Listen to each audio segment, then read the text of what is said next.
Good morning, everyone.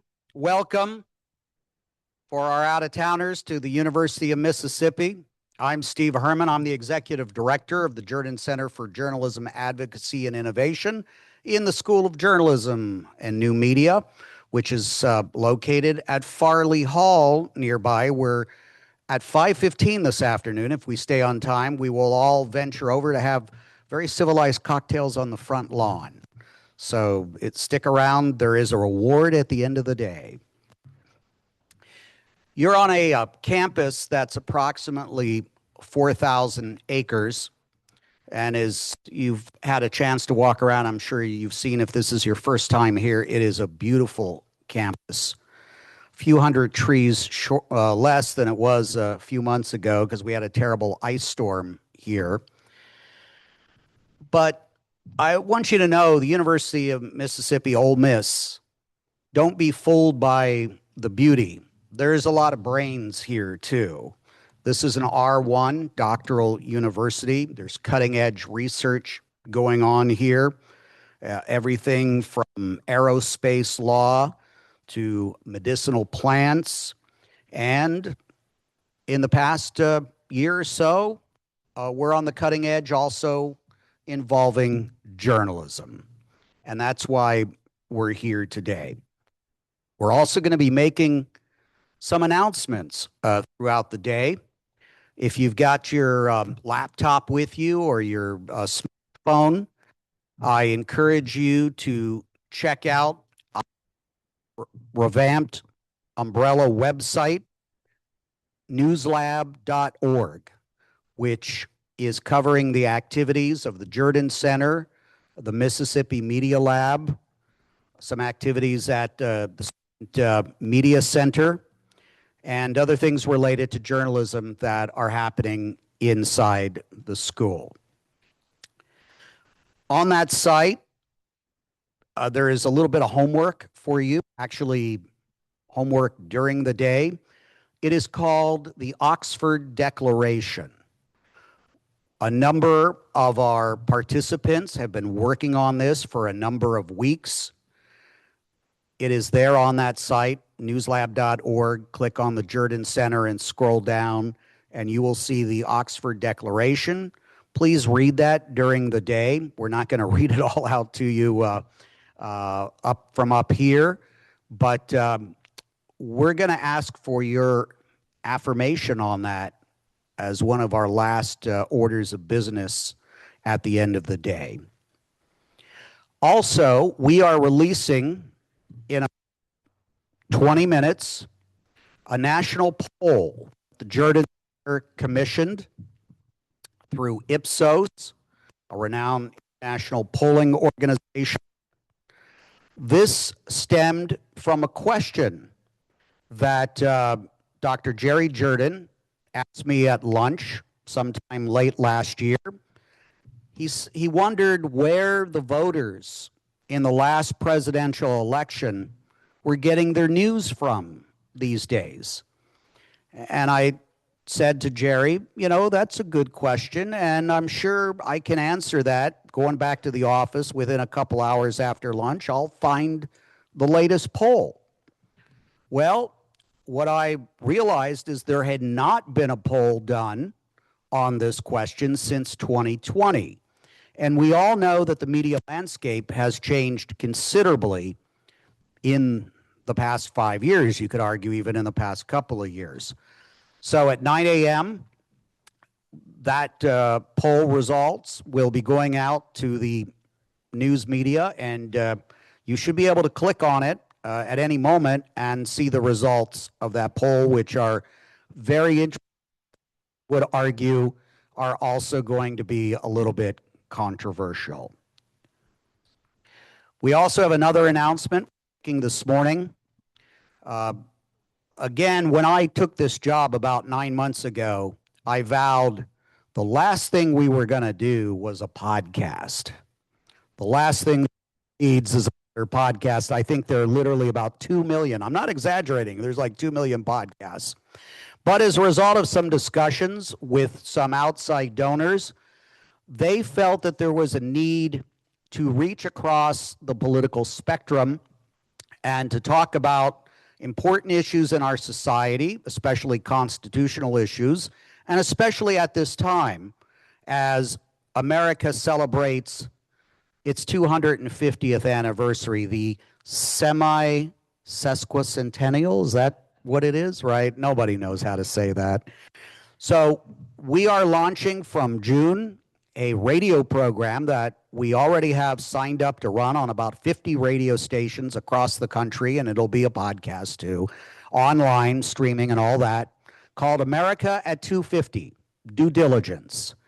And it will be co-hosted by myself and a veteran radio show host and producer, Bill Bernardoni, who is here today from the Chicago area. There's Bill over there, so you can talk to him later today and get more insight into what the show is about. We've just recorded one of the episodes, and we're getting pretty good feedback on it. Like I said, we're going to try to stay on time as we go along here. I do want to put in a plug. Thank you to all of our sponsors who have made this possible today. The overall sponsor, Dick and Diane Scruggs, the Continental Breakfast, and some of the coffee breaks, sponsored by the Center for Integrity in News Reporting. We'll hear from Rufus Friday from that center a little bit later, and I believe Walter Hussman is also going to be with us today from Arkansas, who is the chairman of the board of the center. And we're grateful to the Mississippi Press Foundation and Lane Bruce of the Mississippi Press Association for sponsoring our coffee breaks.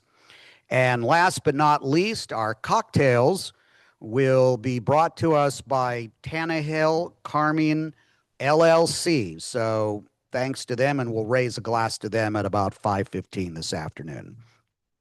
For some introductory remarks, first I want to call on the Dean of the School in Journalism and New Media here at the University of Mississippi, Dr. Andrea Hickerson. Please welcome. Good morning, everybody.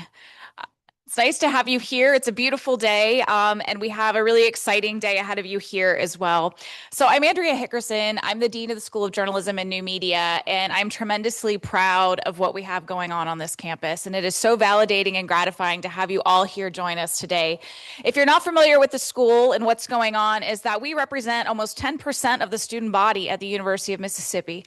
And that is very unique for communications and journalism programs. And so what it means is that we matter here. And that journalism matters in Oxford. And so, again, it's just a tremendous opportunity for us here. The Jordan Center, it's hard to believe, just listening to Steve, that it's only been 9 months that Steve's been here. What you heard was just the beginning. And that just makes me so hopeful for what comes next. But the Jordan Center embodies, I think, the public mission of the entire university and of the School of Journalism and New Media, where we are graduating the next generation of public communicators. And the Jordan Center also fulfills a very critical need. Unfortunately, as many of us know in this room, is that journalism has become politicized. It's become rhetorical. It's become used in a derogatory way sometimes. And our students feel that. I hear it from parents when they come to campus and they ask questions about what careers are available to their students.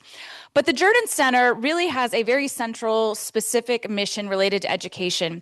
And as our founder, Jerry Jordan, has said, is that after K through 12 education, journalism is society's best educators. And that is the key tenet of the Journalism Center, or of the Jordan Center. And also part of that is filling a need that a lot of journalists haven't been able to do, and that's to tell people how journalism gets done and what the value is in community. And so here in the Jordan Center, we intend to be the thought leaders that can have those conversations, that can tell the public this is what happens when you have good journalism, and warn against this is what happens when we don't have access to really good journalism. So this symposium is one opportunity for us to start having it as a conversation, and it's so important that you are here engaging with us. It's not deterministic. It will go on. Our work will extend far beyond today. I want to give special thanks, of course, to Jerry, who you'll hear from a minute, who's really had the vision for this. And as I've said before, is Jerry has had me think bigger every time. And that's such a great thing is, well, think bigger, Andrea. What else could you do? What else could you do? And how wonderful to be in that situation, to be always encouraged to think bigger. And then what a treat for us to have two really incredible employees leading the Jordan Center. Steve, who brings this wonderful national and international perspective perspective and network, and Marshall Ramsey, who knows the state better than any other, who still has a lot of relevance here and can motivate a community like no one I've ever seen. And so we're so grateful that they are here for us, and we are grateful that you are with us today. So thank you very much for being here. Thank you, Andrea. And just a couple of housekeeping notes. On the back of your name tags, if you haven't figured it out already, there are a couple of things. There are table numbers. So especially for lunch, you need to sit at the table that you're designated at, because we have, including students, about 330 people pre-registered for this event today. So the room is definitely going to fill up, I would say, around by lunchtime. Also, there's a code for internet access in the room on the back of those tags as well. So next, we're going to call up Dr. Jerry Jordan to deliver a few remarks, and you'll definitely get from him the passion that he has for what we're doing, and a little bit of a vision, I think, of where we're going to try to take the center in the months and years ahead. Dr. Jordan. Thank you, Steve. I've got about as many words to say as Andrea had to say, but as you probably surmise, it's going to take me longer. Ladies and gentlemen, I do welcome you to the third welcome speech of this symposium. I'm not sure why they put me up here. I'm a music professor and I have no expertise in journalism. I think Steve maybe hoped I would limit myself to maybe belting out the national anthem, or that or that after two welcome speeches, maybe you would be asleep for mine. But in any case, today we're addressing solutions for trust in media, and for better or worse, this layman is going to give you his solutions. And I will note whether you nod in agreement or nod to sleep. When our founders memorialized free speech, the concept was limited by proximity. You could say anything you wanted to your neighbors or maybe on a public square, but for anything beyond that, it took investment. Ben Franklin had to invest in a building, in a printing press, in paper, in a distribution system to provide speech to a wider audience. This dual model of speech, one completely free and one where broader amplification incurs cost, has preserved our democracy and trust in media for centuries. But today, the barrier for any Tom, Dick, and Harry's ability to provide free speech to the whole world is just a basic internet connection.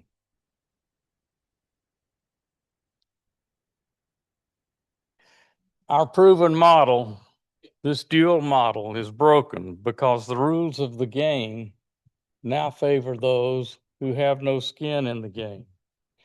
With the floodgate open to so many fragmented sources of information, it's no wonder the result is chaotic media and a disunited society. I do believe in free speech, completely free speech, but I also believe in paying a price for broadly amplified speech. Say anything you want to the people around you. But if you broadcast it to a whole bunch of people, it should cost you. Research shows that social media harms young people, just like cigarettes and liquor. So let's tax it. Folks claiming hundreds of friends on Facebook.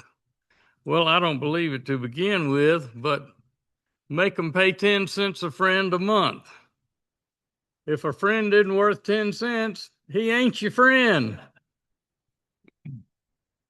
I calculated that if we charged just 10 cents for each alleged friend on Facebook, we would wipe out the entire interest on the national debt and have $500 billion left over. That's a staggering realization. Just one 10-cent tax on one activity, on one company, generating $1.5 trillion annually. We could charge Facebook for every news feed in addition to that and other activities on Facebook. Then if you charge 10 cents for personal emails and 20 cents for business, you can eliminate $1 trillion of the national debt itself. And think of all the spam it would eliminate. Got a podcast? Pay for the hits. 100 million people listen to podcasts every single week of the year. Maybe all these influencers will find themselves a little less influential if they have to pay for those listeners. Use an algorithm, get taxed. All of these taxes are voluntary. You don't have to have 300 friends on Facebook. Think of all the mandatory taxes these taxes could eliminate. My point is the amplified speech digital economy is huge. You could tax it alone and wipe out all other federal taxes. Professional journalism organizations need to lobby for requiring a license of anyone who engages in a certain amount of amplified speech. Well, sorry there, I don't even know what that is. If they break a standard code of ethics and practices, then just like doctors, nurses, electricians, plumbers, accountants, lawyers, and even hairdressers, find them and take away their license.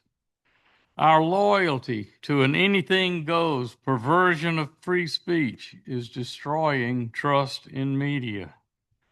Another concern is that we need to get billionaires out of owning media. It's more politically uphill, but we need American media owned by Americans and American-dominated entities, with majority ownership limited to perhaps 10%. Foreigners like Rupert Murdoch, who have no allegiance to this country, have no business owning so much of our media.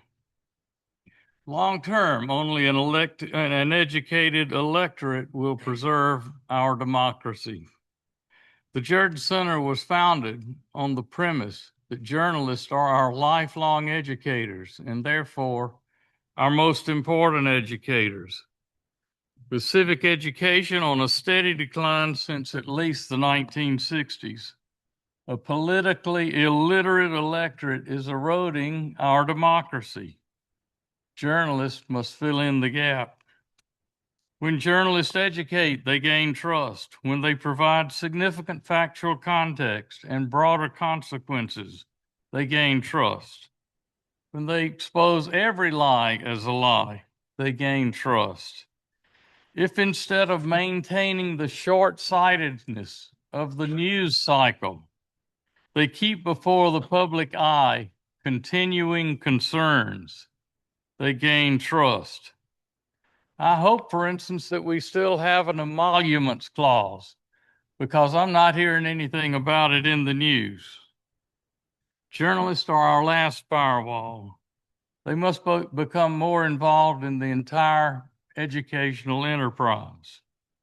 And if they do, and we achieve a truly educated electorate, we will preserve not only our democracy, but trust in media as well.